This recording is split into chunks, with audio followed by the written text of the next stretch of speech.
ایک عظیم جرنیل کی کہانی جس نے روم اور فارس کے ایوانوں میں لرزہ طاری کر دیا، جسے نبی اکرم صلی اللہ علیہ وسلم نے سیف اللہ کا خطاب دیا۔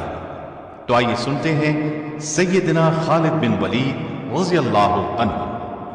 اللہ کی راہ میں جہاد کرو جیسا کہ جہاد کرنے کا حق ہے، اسی نے تمہیں برگزیدہ بنایا ہے اور تم پر دین کی کسی بات میں تنگی نہیں ڈالی، اور تمہارے لیے تمہارے باپ ابراہیم کا دین پسند کیا۔ اللہ نے پہلے یعنی پہلی کتابوں میں تمہارا نام مسلم رکھا تھا، اور اس کتاب میں بھی تمہارا یہی نام رکھا ہے۔ جو مسلمان گھروں میں بیٹھ رہتے اور لڑنے سے جی چراتے ہیں اور کوئی عذر نہیں رکھتے، وہ اور جو اللہ کی راہ میں اپنے مال اور جان سے لڑتے ہیں، وہ دونوں برابر نہیں ہو سکتے۔ اللہ نے مال اور جان سے جہاد کرنے والوں کو بیٹھ رہنے والوں پر درجے میں فضیلت بخشی ہے، اور گو نیک وعدہ سب سے ہے، لیکن اجر عظیم کے لحاظ سے اللہ نے جہاد کرنے والوں کو بیٹھ رہنے والوں پر فضیلت بخشی ہے۔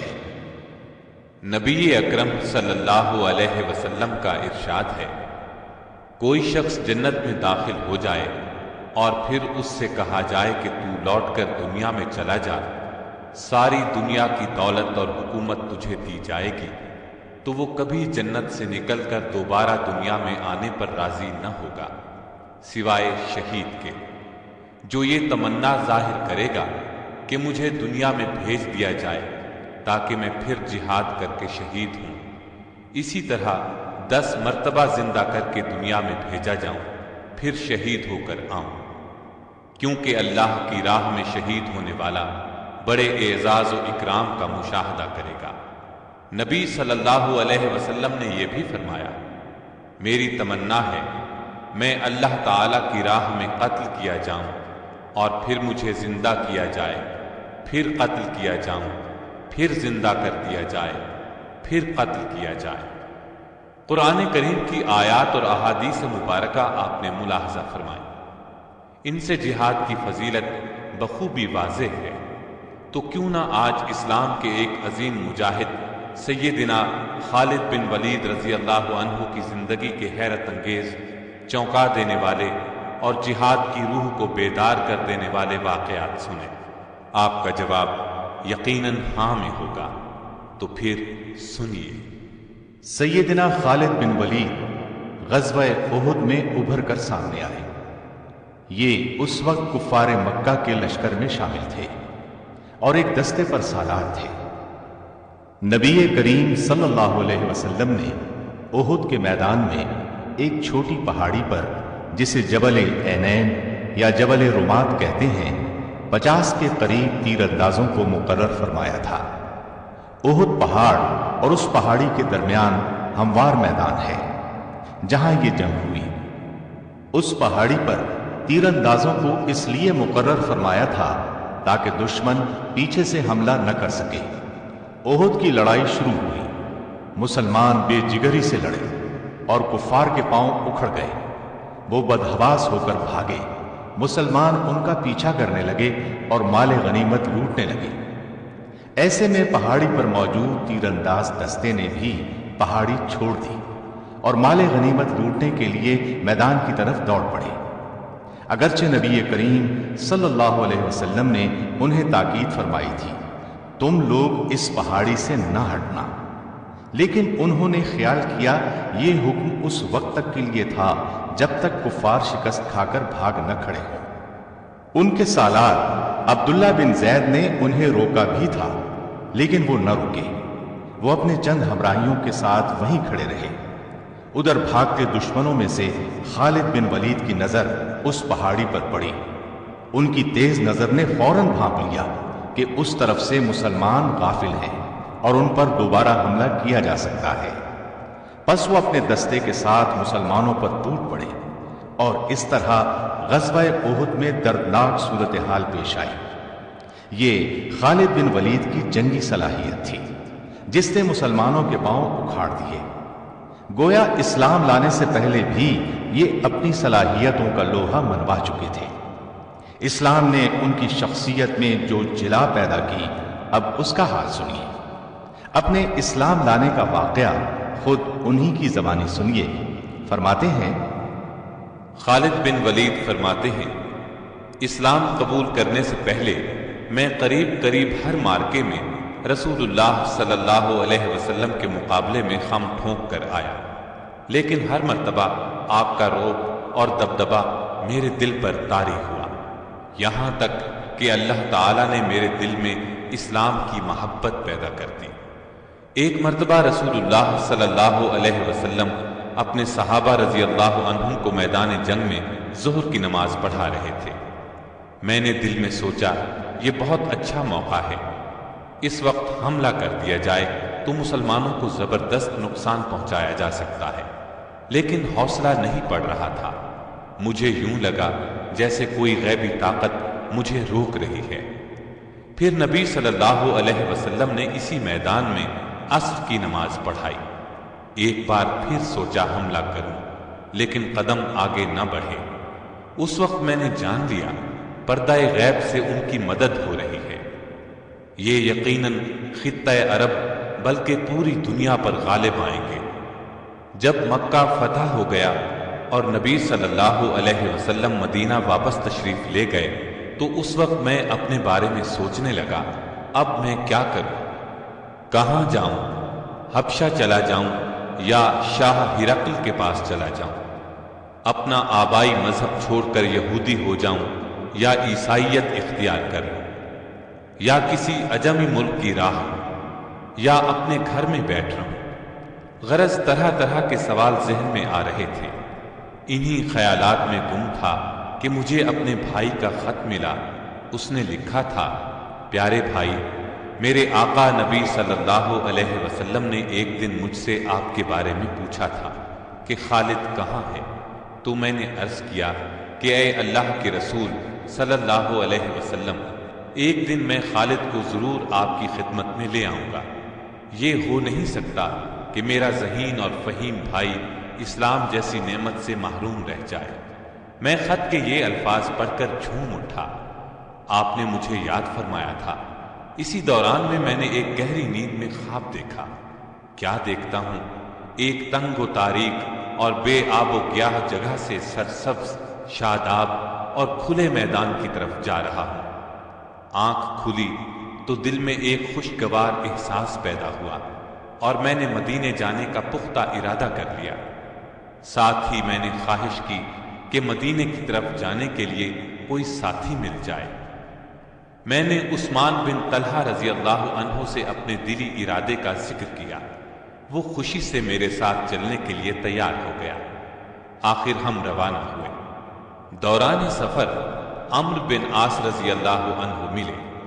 انہوں نے مجھ سے پوچھا، کہاں جا رہے ہو؟ میں نے بتایا، اسلام کی کشش مجھے مدینے کی طرف کھینچے لے جا رہی ہے۔ پھر میں نے ان سے پوچھا، اور آپ کا ارادہ کہاں کا ہے؟ انہوں نے کہا، یہی جذبہ لے کر میں گھر سے نکلا ہوں۔ اب ہم تینوں ایک ساتھ چل پڑے۔ یکم سفر 8 ہجری کو مدینہ طیبہ میں نبی صلی اللہ علیہ وسلم کی خدمت میں حاضر ہوئے۔ میں نے نہایت ادب اور احترام سے آپ کو سلام کیا۔ آپ نے مسکراتے ہوئے میرے سلام کا جواب دیا۔ میں نے کلمہ پڑھ کر اسلام میں داخل ہونے کا اعلان کیا۔ اس پر رسول اللہ صلی اللہ علیہ وسلم نے فرمایا، خالد، تمہاری دانش اور فہم و فراست کی بنا پر مجھے امید تھی کہ تم ایک دن ضرور اسلام قبول کر لو گے۔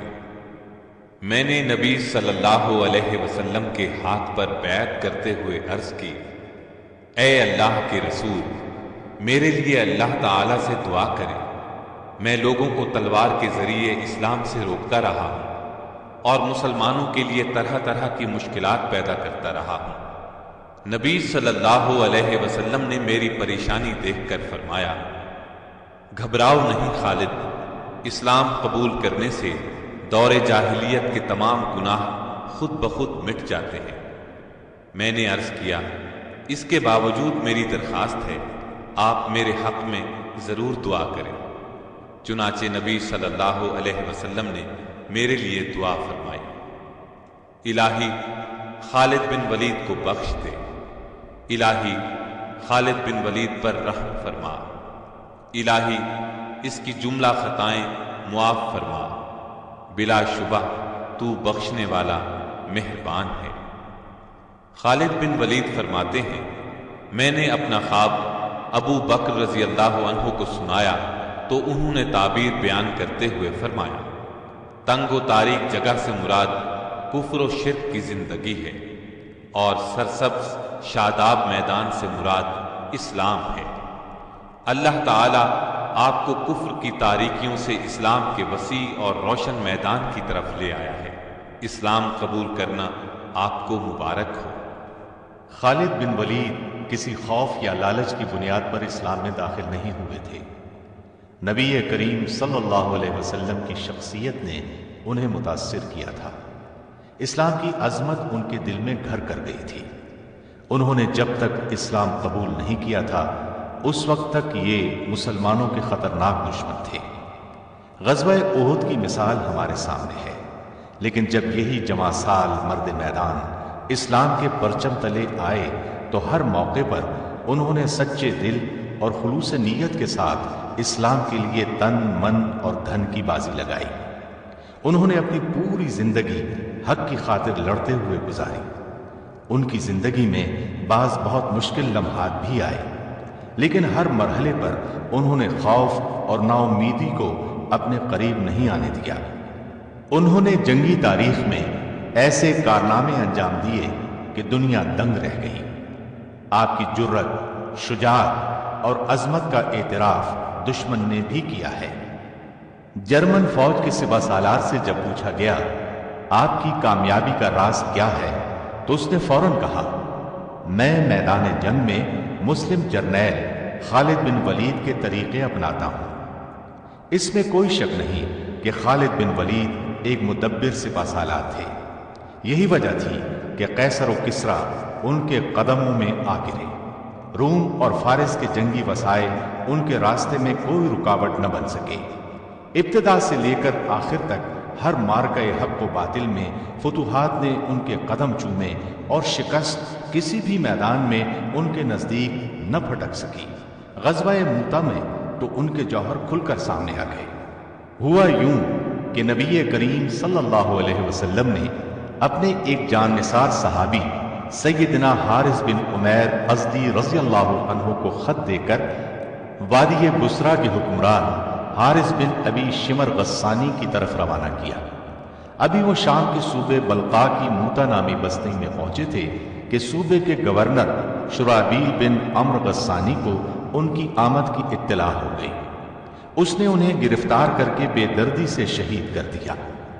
یہ غمناک خبر جب نبی کریم صلی اللہ علیہ وسلم تک پہنچی تو آپ بہت رنجیدہ ہوئے۔ اس کے علاوہ 15 صحابہ پر مشتمل ایک تبلیغی جماعت سرزمین شام میں مصروف تھی۔ ان تمام صحابہ کو دھوکہ دے کر بے دردی سے شہید کر دیا گیا۔ انہی ایام میں شاہ روم نے مدینہ منورہ پر چڑھائی کی دھمکی دی۔ ان تمام اسباب کی وجہ سے نبی اکرم صلی اللہ علیہ وسلم نے سیدنا زید بن حارثہ کی قیادت میں ایک لشکر روانہ کیا اور ساتھ ہی ارشاد فرمایا کہ اگر جنگ کے دوران زید شہید ہو جائیں تو جعفر بن ابی طالب کو سپہ سالار بنایا جائے، وہ شہید ہو جائیں تو عبداللہ بن رواحہ کو قائد بنایا جائے، وہ بھی شہید ہو جائیں تو مجاہدین اپنی مرضی سے قائد منتخب کر لیں۔ نبی کریم صلی اللہ علیہ وسلم نے لشکر کے لیے سفید رنگ کا پرچم بنایا اور سیدنا زید بن حارثہ کے حوالے کیا۔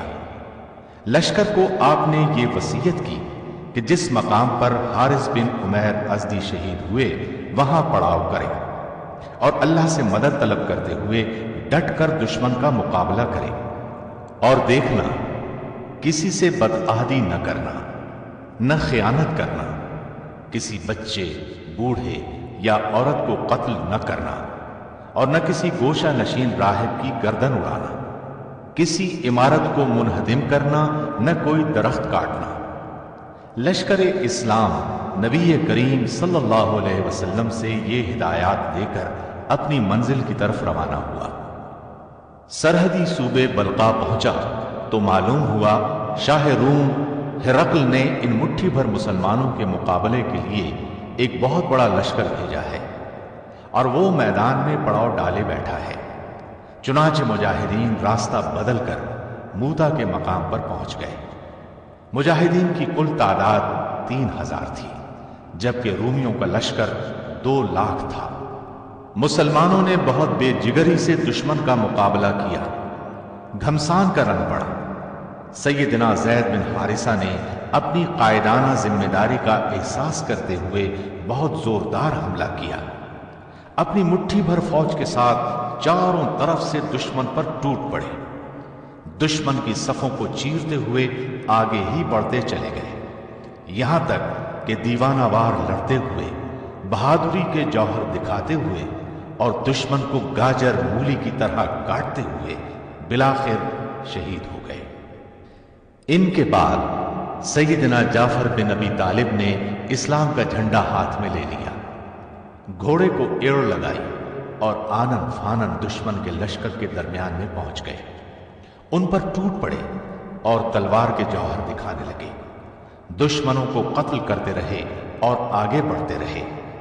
ایک دشمن کے وار سے دایاں بازو کٹ گیا تو جھنڈا بائیں بازو میں پکڑ لیا۔ دشمن نے بایاں بازو بھی کاٹ لیا۔ آپ نے جھنڈے کو اپنے بچے کھچے بازوؤں کے سہارے سنبھالے رکھا، گرنے نہیں دیا۔ اس نے تاک کر تیسرا وار کمر پر کیا، آپ لڑکھڑائے اور زمین پر گر گئے۔ اس طرح آپ بھی شہادت کے رتبے پر فائز ہوئے۔ ان کے بعد نبی کریم صلی اللہ علیہ وسلم کے ارشاد کے مطابق سیدنا عبداللہ بن رواحہ نے جھنڈا سنبھالا۔ یہ بھی بہادری اور جواں مردی کے جوہر دکھاتے ہوئے شہید ہو گئے۔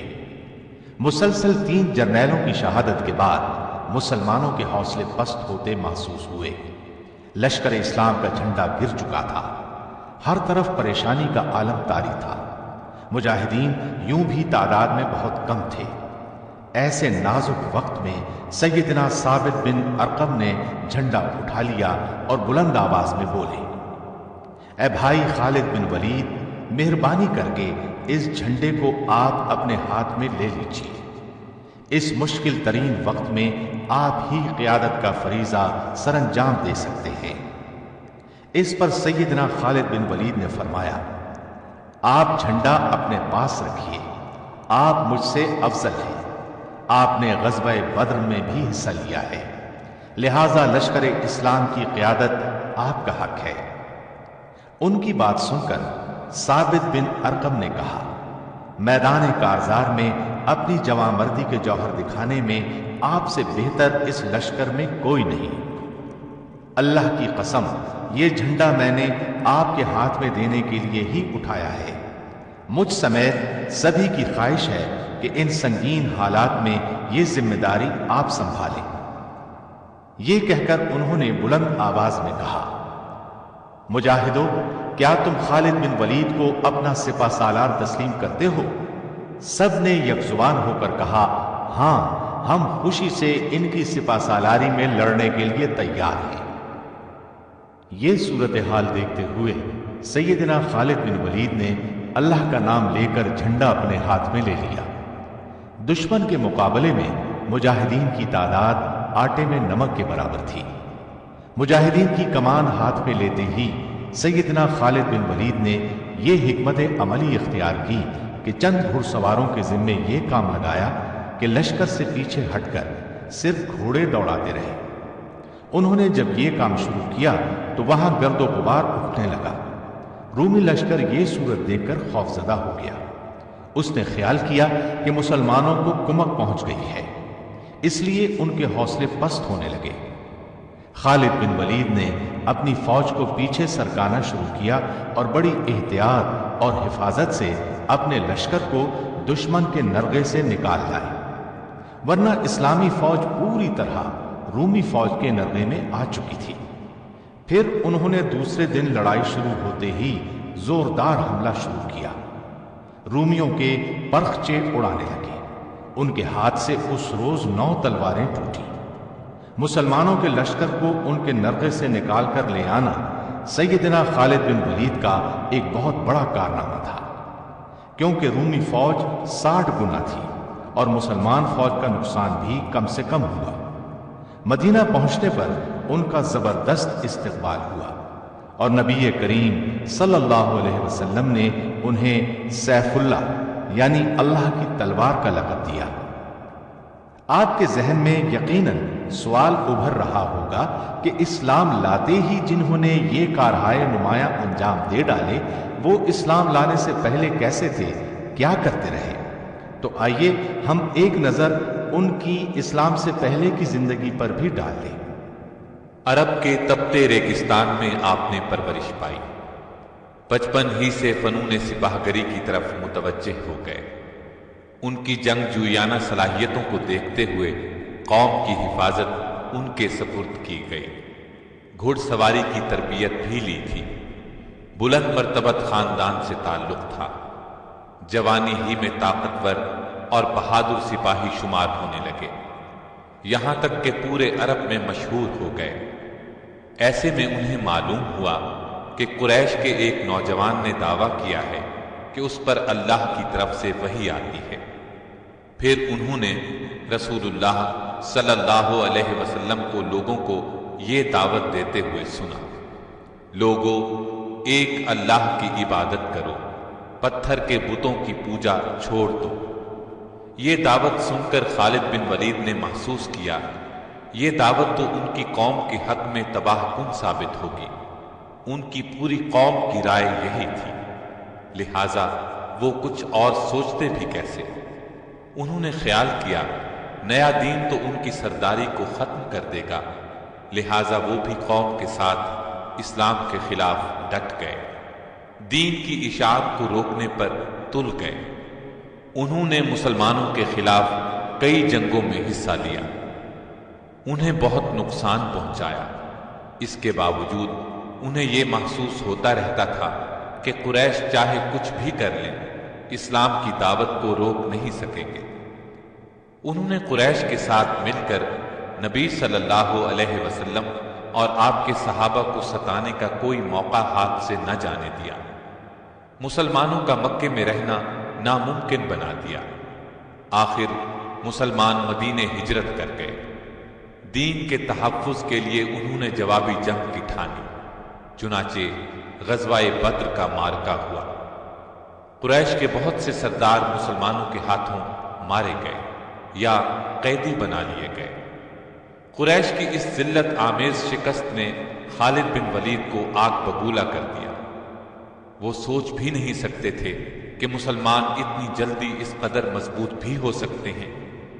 اب اس وقت انہیں کیا معلوم تھا کہ مسلمانوں کے لیے اللہ تعالی نے آسمان سے مدد نازل فرمائی تھی۔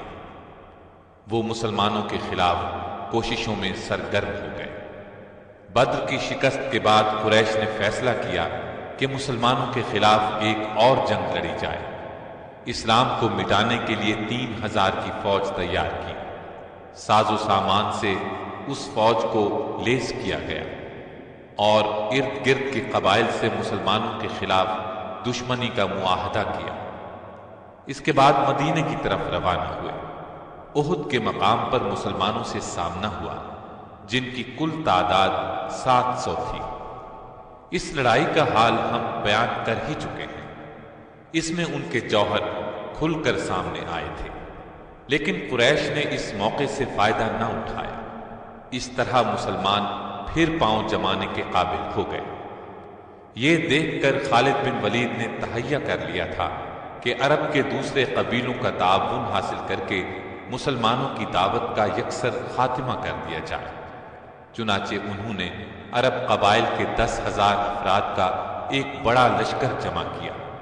اسی لیے اس جنگ کو جنگ احزاب کہا جاتا ہے۔ احزاب عربی میں حزب کی جمع ہے، جس کے معنی گروہ کے ہیں۔ یعنی اس موقع پر سارے اسلام دشمن گروہ اور قبیلے جمع ہو گئے تھے۔ عرب قبیلوں اور اسلام دشمن طاقتوں پر مشتمل اس لشکر نے مدینے کی طرف پیش قدمی کی۔ خالد اور قریش کے دوسرے لوگوں نے طے کیا تھا کہ وہ مدینے کو لوٹ لیں گے اور مسلمانوں کو غلام بنا کر مکے واپس لے جائیں گے۔ خالد بن ولید کو اس بات کا علم نہیں تھا کہ جنگ احد میں مسلمانوں کی شکست کا سبب کیا تھا۔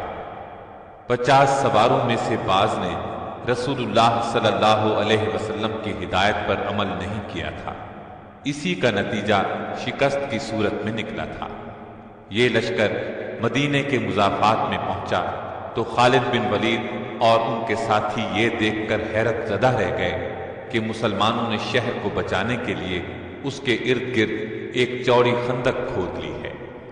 خالد ایک تجربہ کار جنگجو ضرور تھے، لیکن یہ عسکری تدبیر ان کے لیے بالکل نئی چیز تھی۔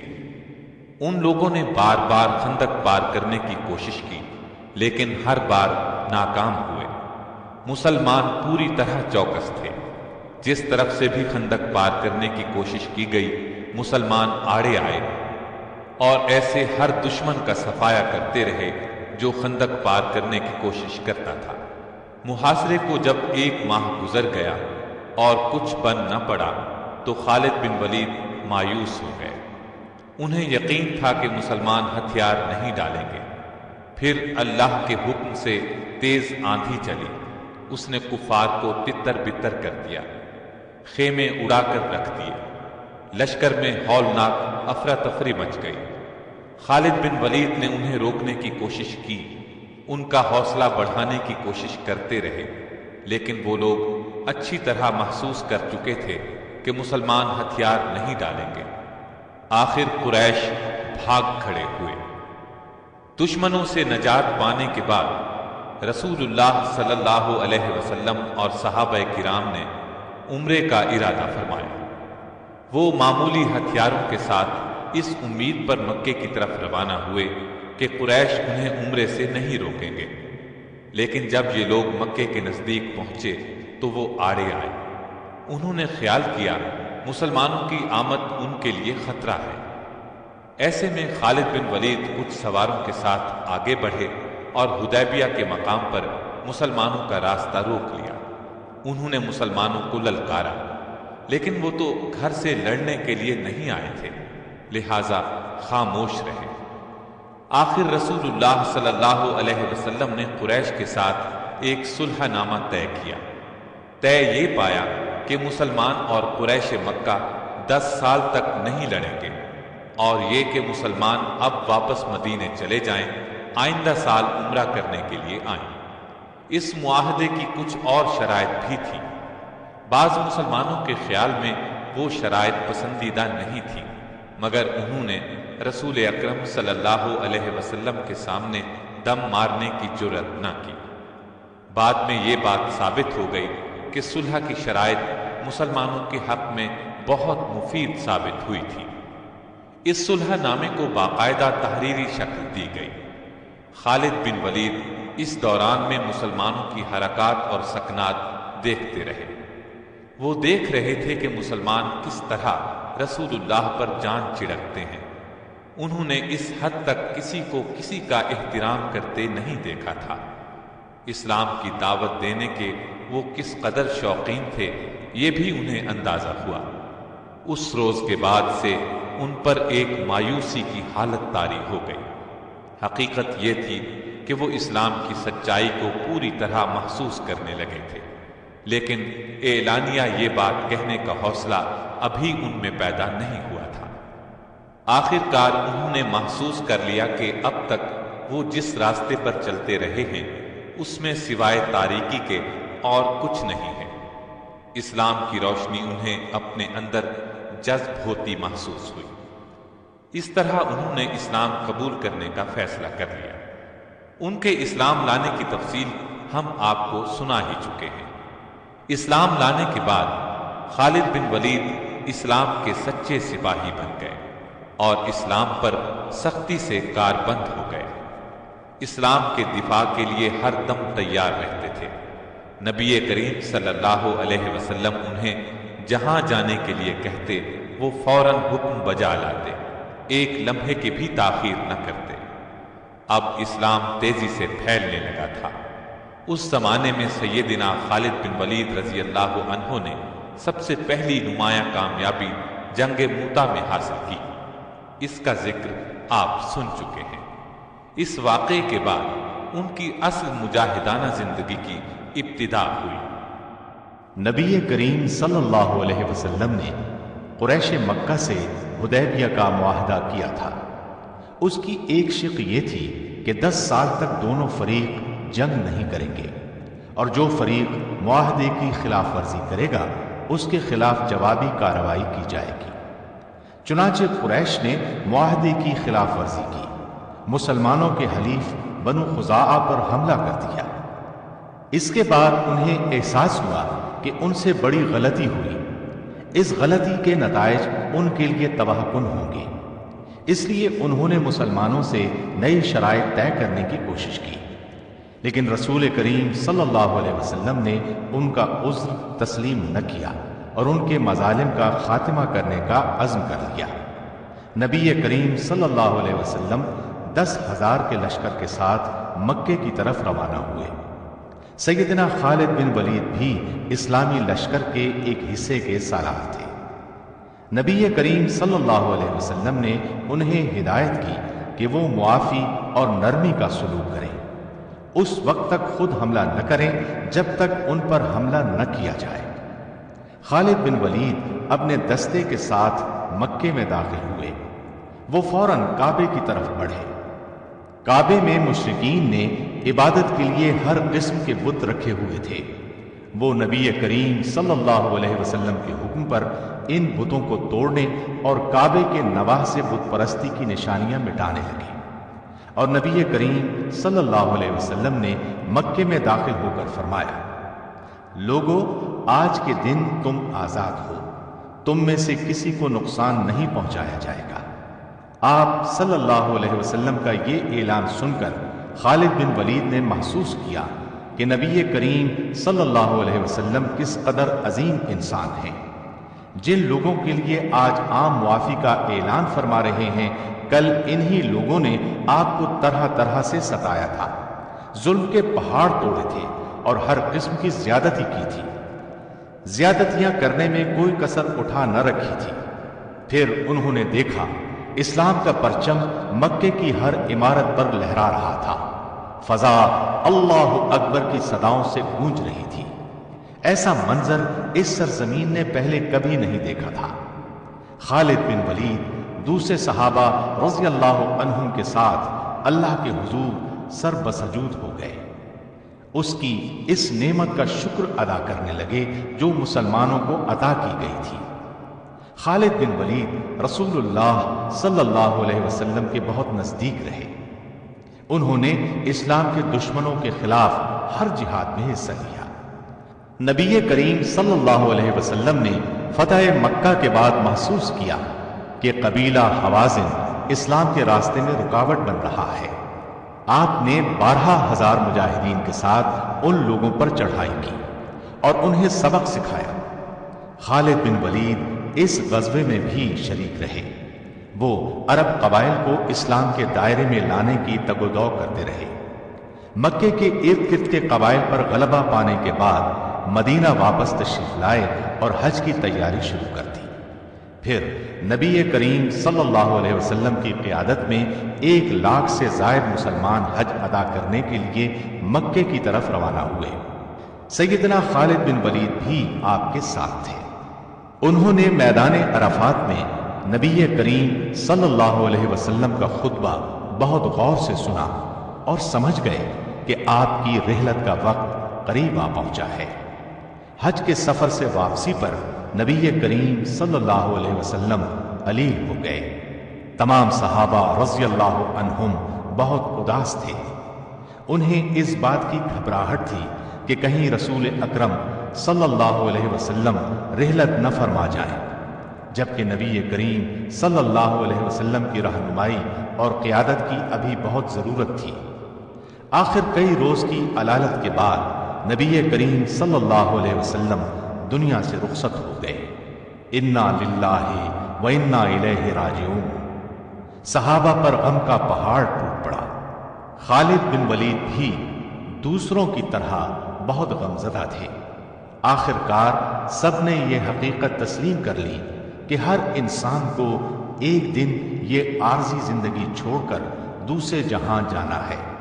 نبی کریم صلی اللہ علیہ وسلم کے بعد سیدنا ابو بکر صدیق رضی اللہ عنہ کو خلیفہ منتخب کر لیا گیا۔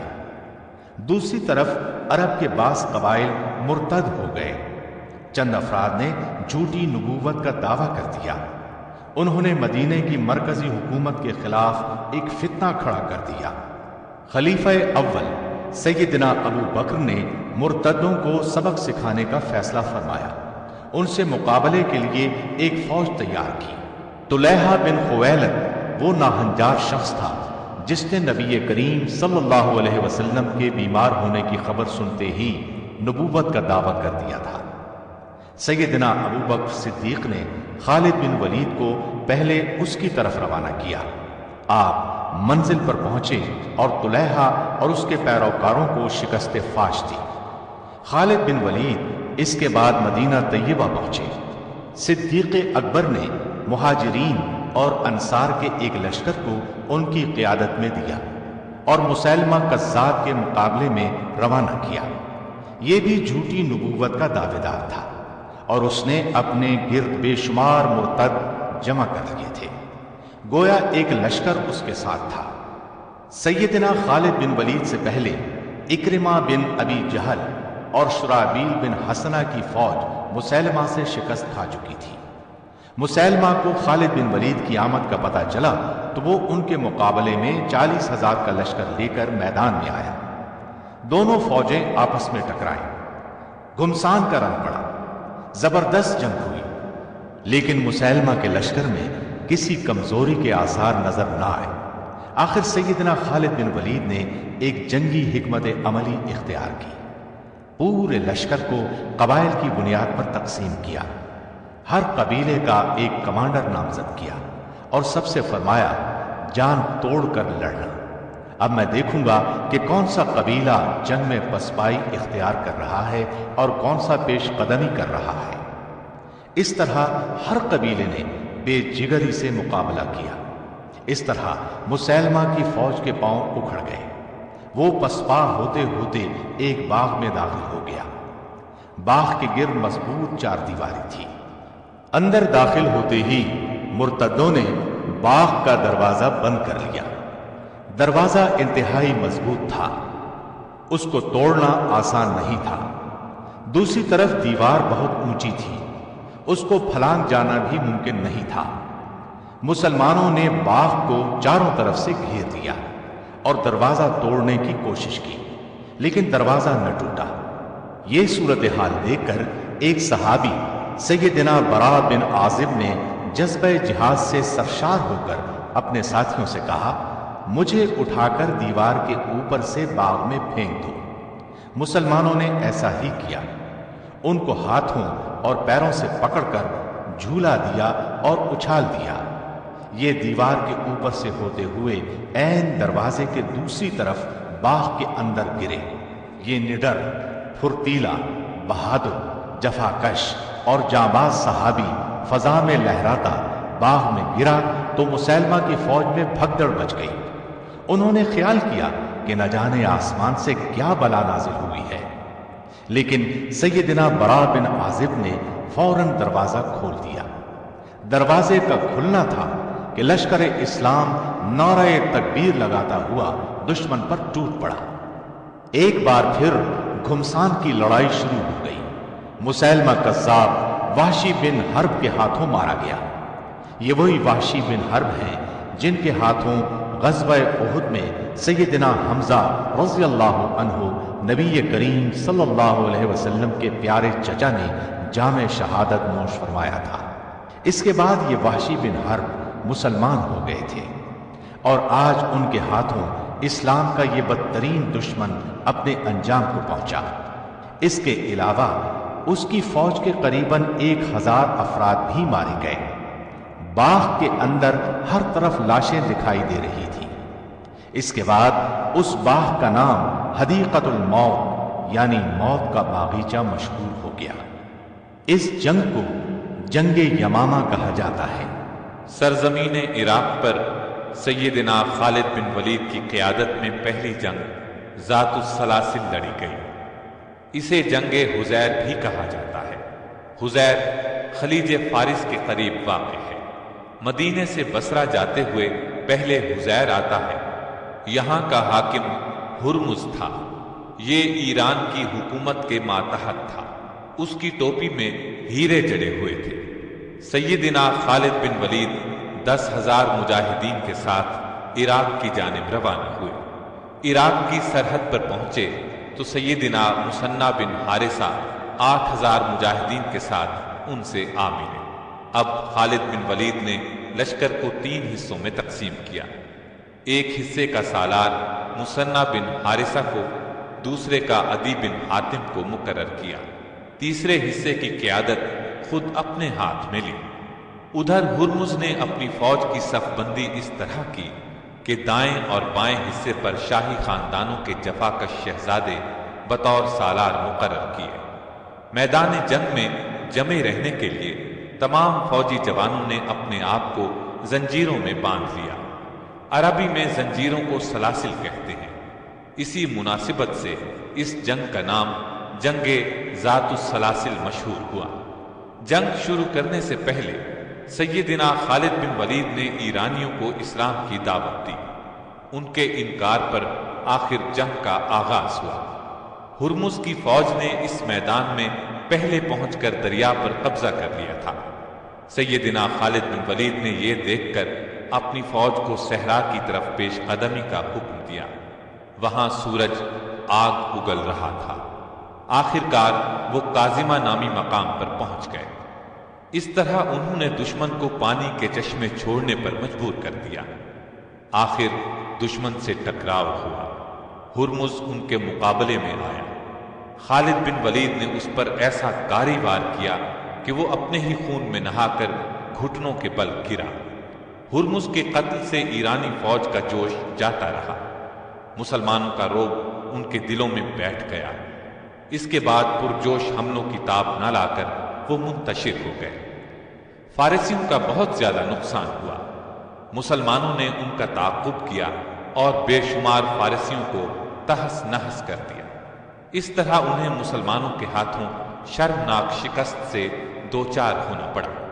اس جنگ کی نمایاں بات یہ تھی کہ خالد بن ولید نے دشمن کی جنگی حکمت عملی کو ناکام بنا دیا اور انہیں اپنی حکمت عملی کے تحت لڑنے پر مجبور کر دیا۔ جنگ کے بعد انہوں نے مدینے میں مال غنیمت میں شامل ایک ہاتھی بھی بھیجا۔ مدینے کے لوگوں نے زندگی میں پہلی بار ہاتھی دیکھا۔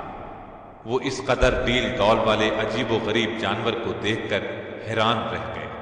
اس لڑائی میں ہرمز کی ایک ٹوپی بھی ہاتھ لگی۔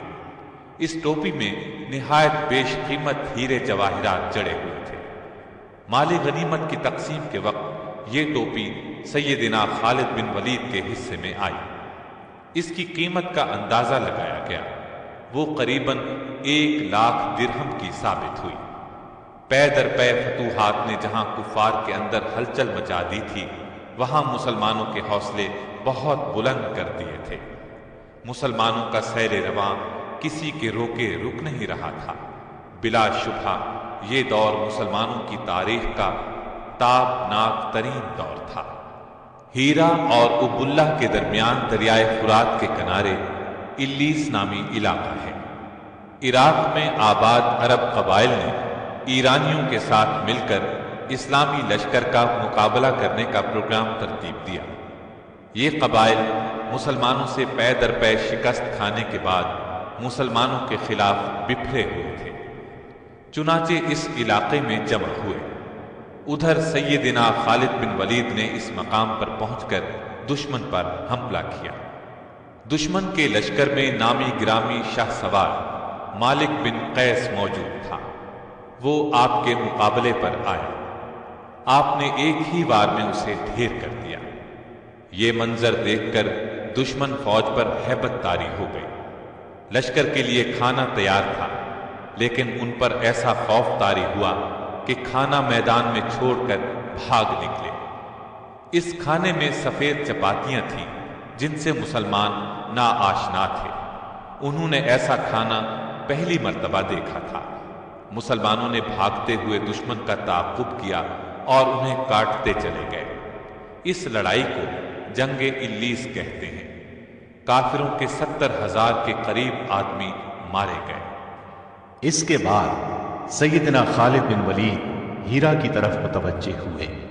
عرب قبائل کو قابو میں رکھنے کے لیے ضروری تھا کہ ہیرا پر قبضہ کیا جائے، اس لیے اس عظیم جرنیل نے ہیرا کا رخ کیا۔ یہ علاقہ بھی دریائے فرات کے کنارے واقع تھا۔ سیدنا خالد بن ولید نے کشتیوں کے ذریعے راستہ طے کیا۔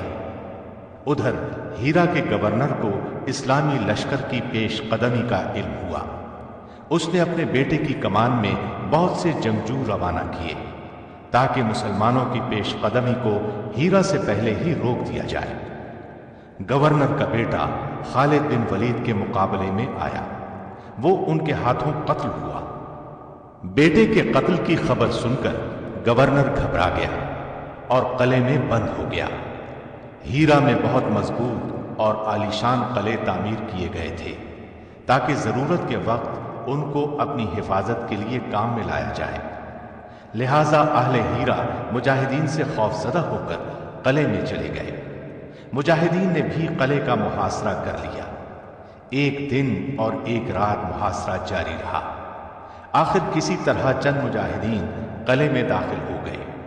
اہل ہیرا پہلے ہی حوصلہ ہار چکے تھے، اس لیے صلح پر آمادہ ہو گئے۔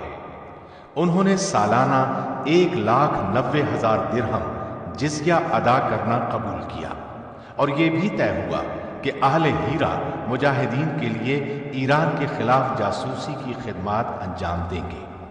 طے پایا کہ مجاہدین ان کی عبادت گاہوں کو کوئی نقصان نہیں پہنچائیں گے۔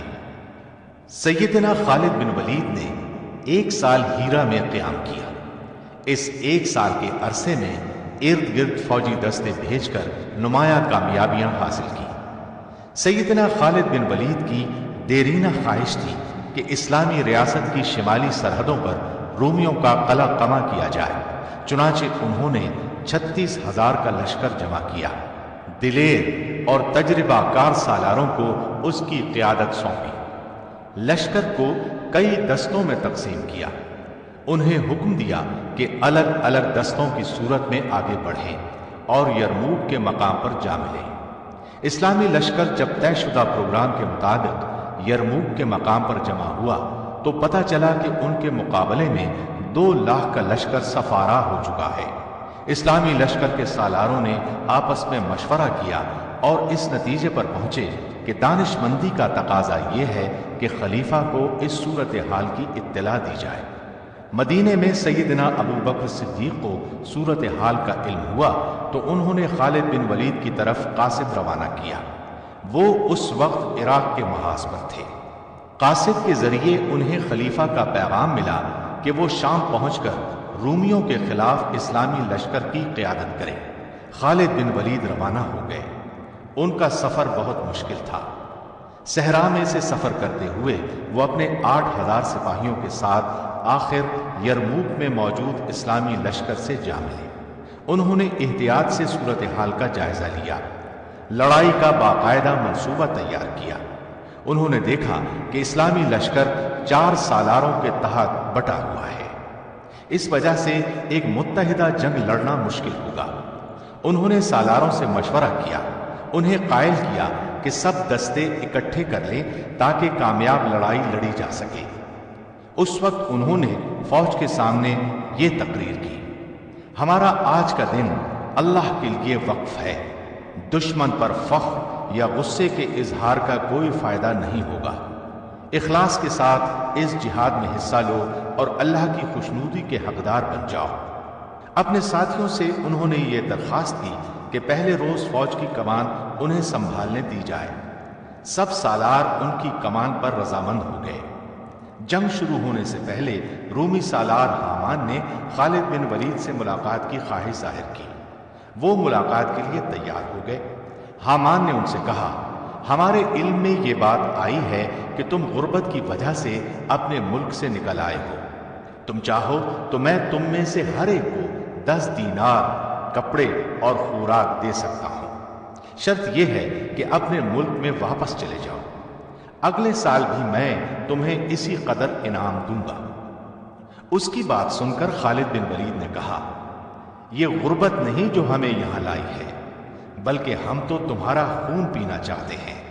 ہمیں بتایا گیا ہے کہ تمہارا خون لذیذ ترین ہے۔ یہ کہہ کر خالد بن ولید اپنی فوج میں واپس آئے۔ انہوں نے میدان جنگ کا جائزہ لیا اور رومیوں کے لشکر جرار کا مقابلہ کرنے کے لیے اپنی فوج کو دستوں میں تقسیم کر کے صف بندی کی۔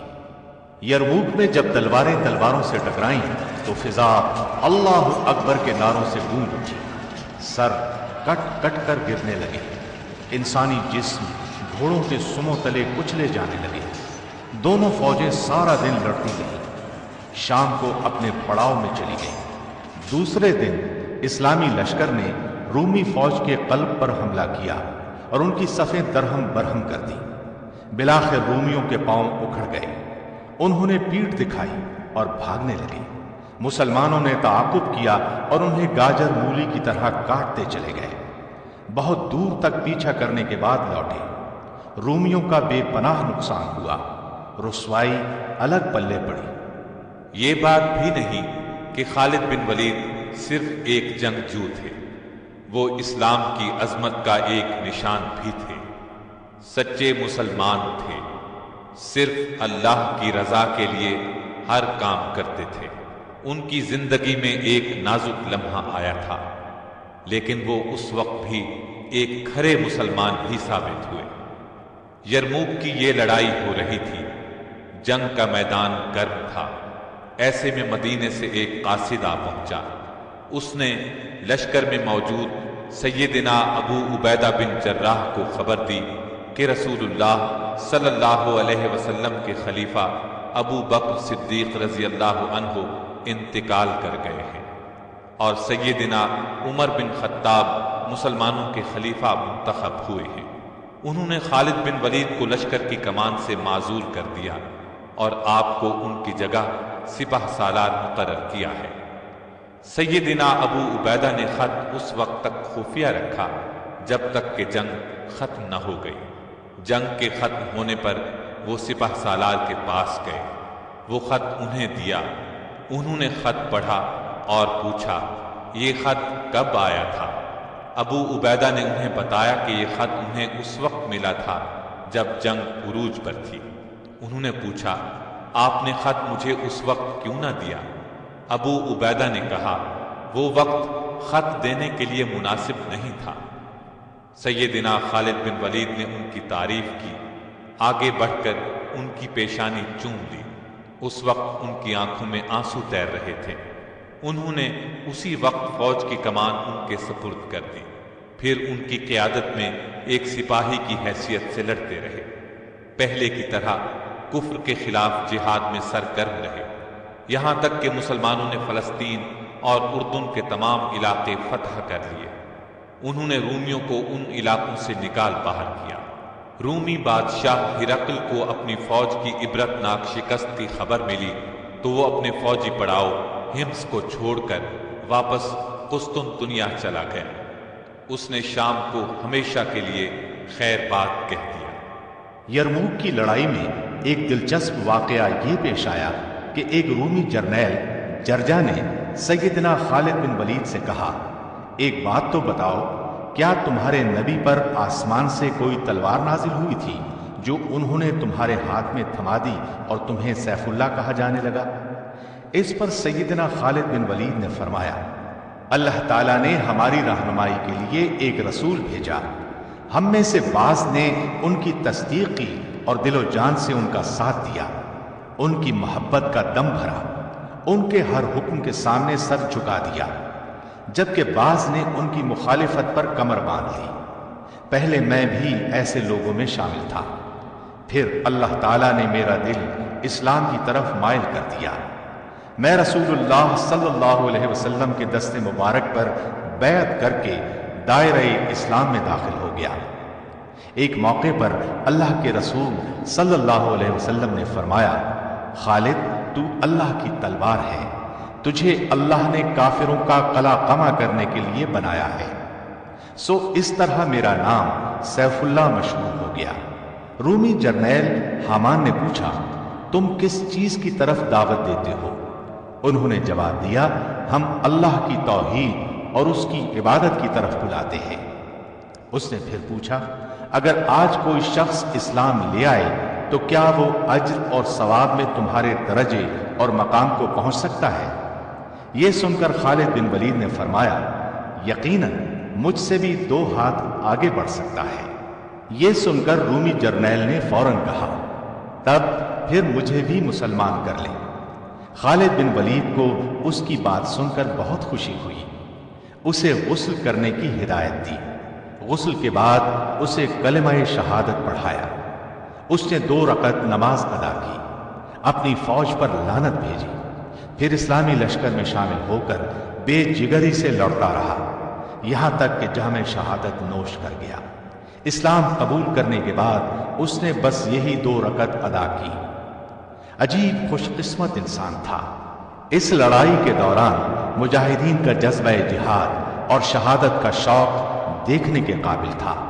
سیدنا اکرمہ بن ابی جہل رضی اللہ عنہ جوش اور جذبے کے عالم میں بولے، میں اسلام قبول کرنے سے پہلے کسی بھی مارکے میں پیٹھ پھیر کر نہیں بھاگا، تو آج اسلام کے دشمنوں کے مقابلے میں کیسے بھاگ سکتا ہوں؟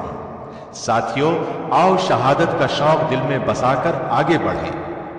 یہ کہا اور چند ساتھیوں کے ساتھ دیوانہ وار دشمنوں کی صفوں کو چیرتے ہوئے رومی لشکر کے عین درمیان میں پہنچ گئے۔ اس طرح دشمن کے نرغے میں آ گئے، بلا کی تیزی سے تلوار چلانے لگے، دشمنوں کو کاٹتے چلے گئے۔ ان پر بھی چاروں طرف سے تلواریں برس رہی تھیں۔ آخر جام شہادت نوش کر کے بہشت بری میں پہنچ گئے۔ خالد بن ولید نے کافروں کے خلاف بے شمار جنگیں لڑی، اسلام کے لیے اپنا سب کچھ وقف کر دیا۔ تمام تر تجربے اور ذہانت سے کام لیتے ہوئے اللہ کا نام بلند کرنے کی ہر ممکن کوشش کی، اور عین ان دنوں میں جبکہ ان کی سپہ سالاری کا جادو سر چڑھ کر بول رہا تھا، جب ان کی جنگی تدبیریں اچھے اچھوں کے چھکے چھڑا رہی تھیں، جب وہ فتوحات پر فتوحات حاصل کرتے ہوئے آگے ہی آگے بڑھتے چلے جا رہے تھے، اور ان کے آگے باندھا جانے والا ہر بند گھاس پھوس کی مانند اڑتا چلا جا رہا تھا، امیر المومنین سیدنا عمر فاروق رضی اللہ عنہ کا حکم انہیں ملتا ہے۔ خط کے الفاظ تھے، آپ کو اسلامی لشکر کی سپہ سالاری سے معزول کیا جاتا ہے۔ یہ خبر چھوٹی سی خبر نہیں تھی، یہ خط کوئی معمولی خط نہیں تھا، ایک ایسے زبردست عظیم سپہ سالار کی معزولی کا حکم تھا جسے نبی کریم صلی اللہ علیہ وسلم نے اپنی زبان مبارک سے سیف اللہ کا خطاب دیا تھا۔ اس خط میں ان کی معزولی کا حکم تھا۔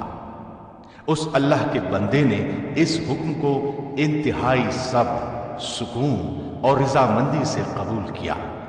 شکایت کا ایک لفظ بھی اس کی زبان سے نہ نکلا۔ معلوم ہوا کہ وہ تو صرف اللہ کی رضا کے لیے لڑ رہے تھے، سپہ سالاری کے لیے نہیں، نام و نمود کے لیے نہیں۔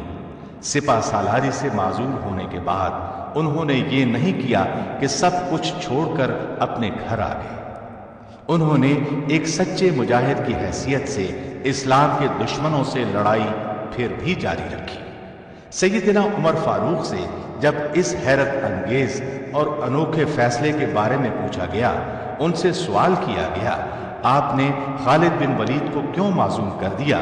تو آپ نے جواب دیا، میں نے خالد بن ولید کو کسی غلطی یا جرم کی سزا کے طور پر معزول نہیں کیا، بلکہ میں نے یہ فیصلہ اس لیے کیا کہ مسلمان کہیں یہ گمان نہ کر لیں کہ انہیں فتوحات خالد بن ولید کی وجہ سے ہو رہی ہیں۔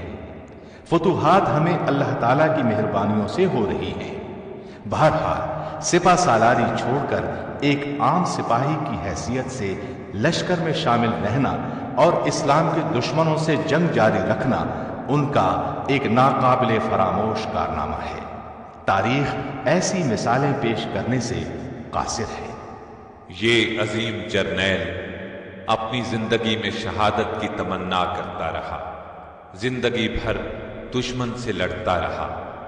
اس کے جسم پر کوئی حصہ ایسا نہیں تھا جہاں زخم کا نشان موجود نہ ہو، لیکن اللہ کی قدرت شہادت کی موت ان کے نصیب میں نہیں تھی۔